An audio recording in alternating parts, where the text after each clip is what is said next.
ବିଷଧର ସାପକୁ ସୁରକ୍ଷା ଦେବା ବାବୁନିଙ୍କ ନିଶା।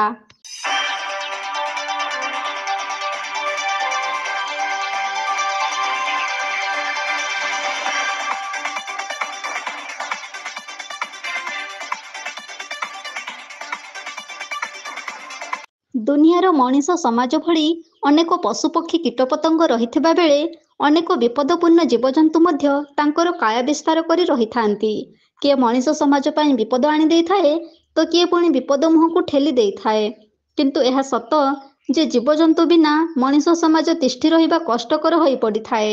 ସେହି ଜୀବଜନ୍ତୁ ଉପରେ ଦୃଷ୍ଟି ଦେଲେ ଜଣାଯାଏ ସରୀସୃପ ଜାତୀୟ ଜୀବ ଭୟଙ୍କର ସହିତ ବିଷାକ୍ତ, ଯାହାକି ଦୁନିଆରେ ସାପ ନାମରେ ପରିଚିତ। ଏମିତି ଅନେକ ସାପ ରହିଛନ୍ତି ଯାହାକି ବିଷାକ୍ତ ନୁହନ୍ତି। ଯଦି ସେହି ବିଷହୀନ ସାପ ମଣିଷକୁ ଦଂଶନ କରେ ତାହେଲେ ମଣିଷ ମୃତ୍ୟୁ ମୁଖରେ ପଡ଼ିନଥାଏ। କିନ୍ତୁ ଅନେକ ନାଗ ଜାତୀୟ ବିଷାକ୍ତ ସାପ ରହିଛନ୍ତି ଯେଉଁ ବିଷାକ୍ତ ସାପ ଦଂଶନରେ ମଣିଷ ମୃତ୍ୟୁ ମୁଖରେ ପଡ଼ିବା ସହିତ ଅନେକ ନିରୀହ ଜୀବନ ସାପ ଦଂଶନରେ ଯାଉଥିବାର ପ୍ରମାଣ ରହିଛି। ସେହି ବିଷଧର ସାପ ଗାଁ ଗହଳି ଠାରୁ ଆରମ୍ଭ କରି ସହର ବଜାର ମଠ ମନ୍ଦିର ସବୁଥିରେ ଦେଖିବାକୁ ମିଳିଥାଏ। ସେହି ନାଗସାପକୁ ଅନେକ ଲୋକ ଭଗବାନଙ୍କ ବାହନ ଭାବି ପୂଜା କରୁଥିବା ବେଳେ ସେହି ସାପ ଯେ କେଉଁ ମୁହୂର୍ତ୍ତରେ ମଣିଷର ଜୀବନ ନେଇଯାଏ ତାହା ସମସ୍ତେ ଜାଣି ସାପ ନାଁ ଶୁଣିଲେ ଦେହରେ ଛନକା ପଶି ଯାଇଥାଏ। କିନ୍ତୁ ସେହି ବିଷଧର ସାପମାନଙ୍କୁ କଣ୍ଢେଇ ଭଳି ଭାବି ଉଦ୍ଧାର କରିବା ସହିତ ସାପମାନଙ୍କୁ ସୁରକ୍ଷିତ ଦେବାରେ ଅଜବ ନିଶା ସମାଜରେ ଏକ ଭିନ୍ନ ପରିଚୟ ସୃଷ୍ଟି କରିଥାଏ।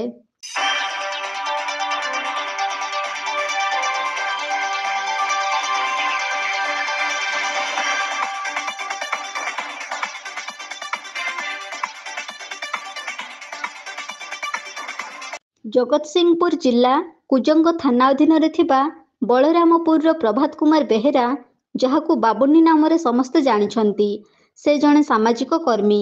ସଂସାର ଜୀବନକୁ ତ୍ୟାଗ କରି ଅବିବାହିତ ରହି ସାମାଜିକ କାର୍ଯ୍ୟରେ ନିଜକୁ ନିୟୋଜିତ କରିଛନ୍ତି। କିନ୍ତୁ ଆଶ୍ଚର୍ଯ୍ୟର ବିଷୟ ଯେ ସାପ ଧରିବା ତାଙ୍କର ନିଶା। ହଠାତ୍ କେଉଁଠି ସାପ ରହିଥିବାର ଜାଣିପାରିଲେ ସଙ୍ଗେ ସଙ୍ଗେ ଖୋଜିବାକୁ ପଡ଼ିଥାଏ ବାବୁନିଙ୍କୁ। ଯେତେ ବିଷଧର ସାପ ହେଉ, ଯେତେ ଭୟଙ୍କର ହୋଇଥିଲେ ମଧ୍ୟ ଖୁବ୍ ସହଜରେ ସାପକୁ ଉଦ୍ଧାର କରି ସୁରକ୍ଷିତ ସ୍ଥାନରେ ଛାଡ଼ିଦେବା ତାଙ୍କର ନିଶା।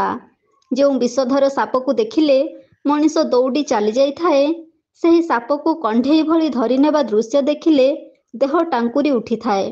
ବିଷାକ୍ତ ସାପର ଦଂଶନରେ ମଣିଷ ମୃତ୍ୟୁ ମୁଖରେ ପଡ଼ିବା ସୁନିଶ୍ଚିତ ଜାଣି ମଧ୍ୟ ବିଷଧର ସାପକୁ ଅକ୍ଳେଶରେ ନିଜ ଆୟତ୍ତକୁ ନେଇ ଆସିବା ଏକ ଆଶ୍ଚର୍ଯ୍ୟ ହୋଇଥିଲେ ମଧ୍ୟ ନିରାଟ ସତ। ତଥାପି ସାପ ଧରିବା ନିଶା ତାଙ୍କୁ ଅନେକ ଆନନ୍ଦ ଦେଉଛି ବୋଲି ବାବୁନି ପ୍ରକାଶ କରିଛନ୍ତି।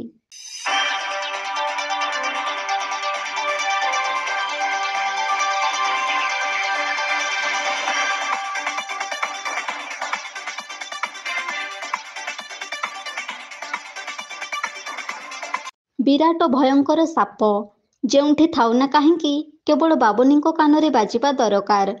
ସଙ୍ଗେ ସଙ୍ଗେ କାଳ ବିଳମ୍ବ ନ କରି ବାବୁନି ଧାଇଁ ଯାଇଥାନ୍ତି ସାପ ରହିଥିବା ସ୍ଥାନକୁ। ସାପ ଗର୍ଜନରେ ଚତୁର୍ଦିଗ ଫାଟି ପଡ଼ୁଥିଲେ ମଧ୍ୟ ଟିକିଏ ମଧ୍ୟ ଭୟ ନ କରି ସାପ ରହିଥିବା ସ୍ଥାନରୁ ସାପକୁ ସହଜରେ ଉଦ୍ଧାର କରିଥାନ୍ତି। ସାପକୁ ଉଦ୍ଧାର କରିବା ପରେ ସୁରକ୍ଷିତ ଭାବରେ ସାପକୁ ନେଇ ଜଙ୍ଗଲରେ ଛାଡ଼ି ଦେଇଥାନ୍ତି। ଏହି ସାପ ଧରିବା ତାଙ୍କ ନିଶା ହୋଇଥିବା ବେଳେ ତାଙ୍କର ଏହି ଅଭାବନୀୟ କାର୍ଯ୍ୟକୁ ସାଧାରଣରେ ଚର୍ଚ୍ଚିତ କରୁଛି। ଏମିତି ଅନେକ ସାପ ଧରି ସାପକୁ ସୁରକ୍ଷା ଦେଉଥିବା ବେଳେ ସମାଜରେ ବାବୁନି ସମସ୍ତଙ୍କ ପ୍ରିୟପାତ୍ର ହୋଇସାରିଛନ୍ତି। ସାମାଜିକ କର୍ମୀ ହିସାବରେ ଅନେକ ବ୍ୟକ୍ତି ଭିନ୍ନ ଭିନ୍ନ ସାମାଜିକ କାର୍ଯ୍ୟ କରୁଥିବା ବେଳେ ସାପ ଧରିବା ତାଙ୍କ ପେଶା ନୁହେଁ, ଏହା ହେଉଛି ତାଙ୍କ ନିଶା ବୋଲି କହିଛନ୍ତି ବାବୁନି। ସଂସାର ଜୀବନର ମୋହମାୟାକୁ ତ୍ୟାଗ କରି ଭିନ୍ନ ଏକ ପରିଚୟ ନେଇ ସାପମାନଙ୍କ ସହିତ ଜୀବନ କାଟୁଥିବା ବାବୁନି ବିବାହ ବନ୍ଧନରୁ ଦୂରେଇ ରହିଛନ୍ତି। ଏହି ସାପ ଧରିବାରେ ବାବୁନି ଖୁବ୍ ଆନନ୍ଦ ପାଉଥିବା ବେଳେ ଏହା ମଧ୍ୟ ଏକ ମହତ କାମ ବୋଲି ବାବୁନି ବଞ୍ଚିଥିବା ଯାଏ ସାପ ଉଦ୍ଧାର କରି ସୁରକ୍ଷା ଦେଉଥିବ ବୋଲି ଆଶା ବାନ୍ଧିଛନ୍ତି।